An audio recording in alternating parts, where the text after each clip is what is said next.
சட்டப்பேரவையில் இன்று தாக்கல் செய்யப்பட்டுள்ள பட்ஜெட்டில் புதிய வரிகள் எதுவும் விதிக்கப்படவில்லை. மேலும் தமிழகத்திற்கு 2.5 லட்சம் கோடி ரூபாய் கடன் இருப்பதாக அதில் கூறப்பட்டுள்ளது. திருத்தப்பட்ட பட்ஜெட் அறிக்கையின் மொத்த மதிப்பு 1,48,000 கோடி ரூபாய் என்றும் அதில் கூறப்பட்டுள்ளது. கடந்த பிப்ரவரி மாதம் இடைக்கால பட்ஜெட் தாக்கல் செய்யப்பட்ட நிலையில் இன்று திருத்திய பட்ஜெட்டை நிதியமைச்சர் ஓ பன்னீர்செல்வம் தாக்கல் செய்தார்.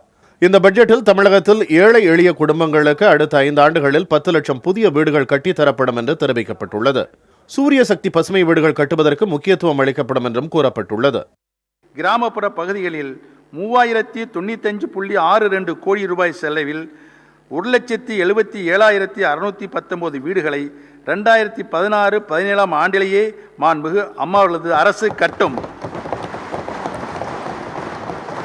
இதில் 1908.47 கோடி ரூபாய் மாநில அரசின் பங்காக இருக்கும்.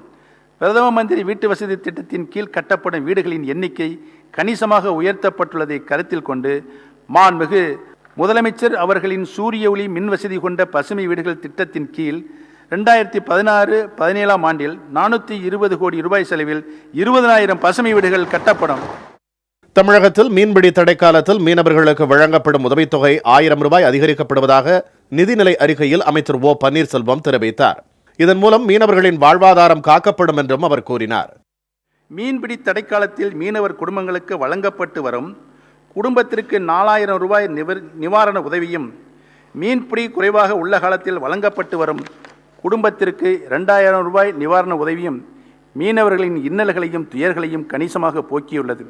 தேர்தல் அறிக்கையில் உறுதியளித்தபடி இவ்விரு திட்டங்களிலும் வழங்கப்பட்டு வரும் நிவாரண உதவிகள் குடும்பம் ஒன்றிற்கு 5,000 ரூபாயாக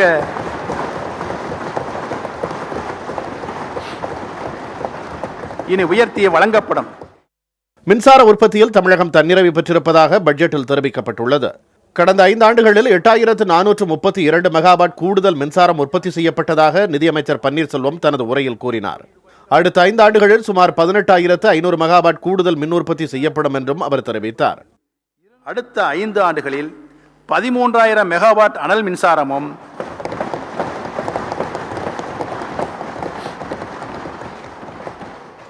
2,500 மெகாவாட் புனல் மின்சாரமும் 3,000 மெகாவாட் சூரிய சக்தியும்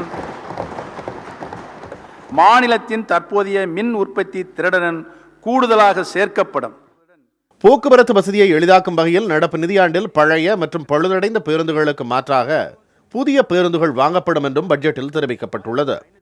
பழைய பேருந்துகளுக்கு பதிலாக புதிய பேருந்துகளை மாற்றும் பணி ஒரு தொடர் பணியாகும். 2016-17 ஆண்டில் பழைய பேருந்துகளை மாற்ற 2,000 புதிய பேருந்துகளை வாங்குவதற்கு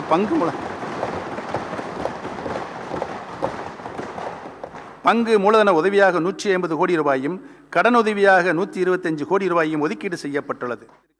தமிழகத்தில் பால் பொருட்கள் உற்பத்தியை அதிகரிக்கும் வகையில் மதுரையில் பால் பொருட்கள் மையம் ஏற்படுத்தப்படும் என தமிழக பட்ஜெட்டில் கூறப்பட்டுள்ளது.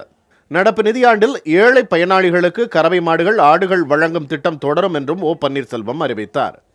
2016-17 ஆண்டிற்கான திருத்த வரவு செலவு திட்ட மதிப்பீடுகளில் கால்நடை பராமரிப்பு துறைக்காக 1,188.97 கோடி ரூபாய் ஒதுக்கீடு செய்யப்பட்டுள்ளது.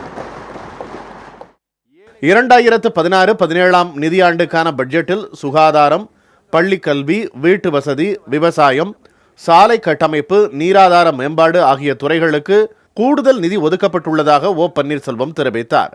அக்டோபர் மாதத்தில் உள்ளாட்சி தேர்தல் நடத்தப்படும் என்றும் அதில் மகளிருக்கான இடஒதுக்கீட்டை 50% அதிகரித்துள்ளதாகவும் நிதியமைச்சர் கூறினார்.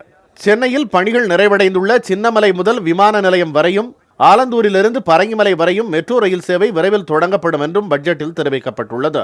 புதிய தலைமுறைக்காக செய்தியாளர் குழு.